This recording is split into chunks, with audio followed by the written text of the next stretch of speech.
Hi అండి, అందరికీ నమస్కారం. మరుగుమందు ఏ విధంగా తయారు చేస్తారు, ఈ మరుగుమందు వల్ల ఉపయోగాలేంటి, దాని గురించి తెలుసుకుందాము. ఈ మరుగుమందు ఎవరినైనా సరే వశపరుచుకునే శక్తి ఉంటుందండి. ఎంతటి మొండి వ్యక్తులైనా సరే, ఎలాంటి కఠిన హృదయం ఉన్నా సరే, ఈ మందు వల్ల వాళ్ళని మనం మార్చుకోవచ్చు. మన మీద ప్రేమ అనేది విపరీతంగా పెంచుకోవచ్చండి.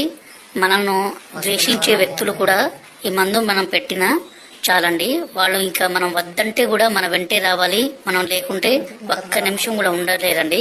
ఇక్కడ కనబడితే పసారండి.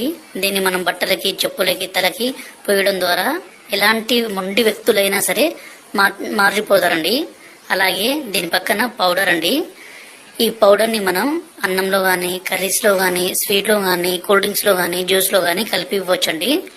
ఈ మరుగుమందు వల్ల ఎలాంటి చిన్నపాటి సైడ్ ఎఫెక్ట్స్ కూడా ఉండవండి. ఎందుకంటే స్వయంగా మేము తయారు చేస్తాం.